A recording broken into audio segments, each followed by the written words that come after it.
We've all been there. You click a link, the screen goes white, the loading wheel spins endlessly, and you start aggressively hammering the refresh button. When that happens, it's easy to throw your hands up and blame some opaque, random Wi-Fi glitch. But the internet doesn't really do random glitches. A broken web page actually leaves behind a highly specific forensic trail.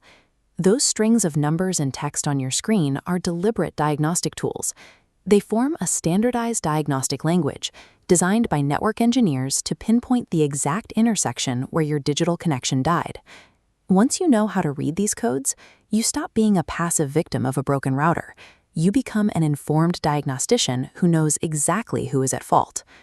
The troubleshooting begins the microsecond you click a link, when a request attempts to leave your device and instantly hits an invisible wall.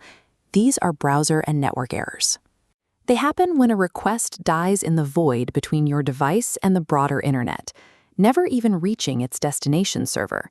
Often, this is a localized hardware blockade. An internet disconnected error means you are physically cut off, like airplane mode is on or your modem is unplugged. A connection timed out means your local network signal is simply too weak to establish the link. This diagram shows the domain name system, or DNS, in action. The DNS acts as the internet's master address book, translating the website name you typed into the numeric IP address the computers actually need to connect. If that lookup process fails to find the correct IP address, you get a name not resolved error. The browser simply doesn't know where to send your request. And if a local firewall or downed server software actively swats your connection attempt away entirely, you will immediately see a connection refused error. In all of these void scenarios, meaningful communication never even begins.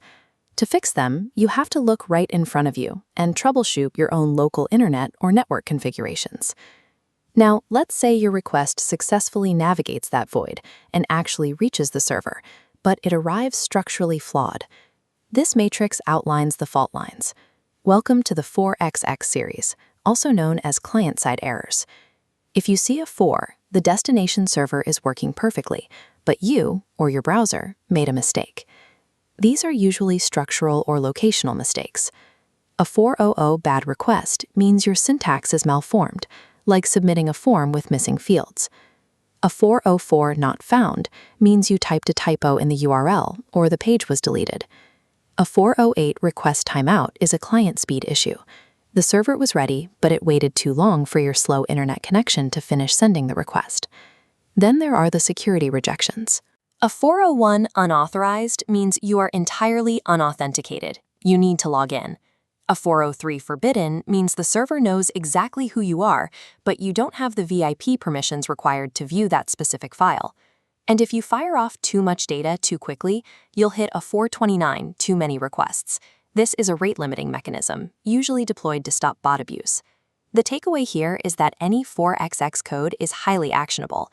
You have the power to fix it by checking the URL, clearing cache, or logging in. But what happens when you do everything right? Your request fires off instantly, only to arrive at a destination that is structurally collapsing. This brings us to the other side of our matrix, the 5XX series, or server-side errors. Here, the destination server is fully aware that it has encountered a problem and is entirely incapable of fulfilling your request. The most notorious of these is the 500 internal server error. This is a general catch-all for unexpected back-end bugs, broken code, or misconfigured settings deep inside the website's architecture. A 503 service unavailable is much more specific. It tells you the server is currently overwhelmed with too much traffic, or it has been intentionally taken offline for maintenance. You might also see middleman communication failures. A 502 bad gateway or 504 gateway timeout happens when a proxy server tries to fetch data from an upstream backend service, but either gets an invalid response or gets left waiting entirely. When you encounter a 5XX error, you are completely powerless. The only valid course of action is to walk away, grab a coffee, and wait for the site administrators to repair their own infrastructure. Diagnosing a connection failure starts with identifying the type of message you receive.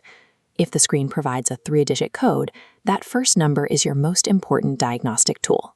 If that code starts with a 4, the ball is in your court. You need to review your own actions to find the fix.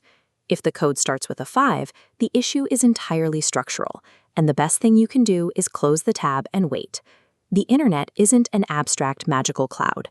It is a physical, architectural chain of local clients, spanning networks, and massive destination servers. The next time a web page goes dark, read the error code like a structural blueprint. It tells you exactly which beam in the digital chain gave way.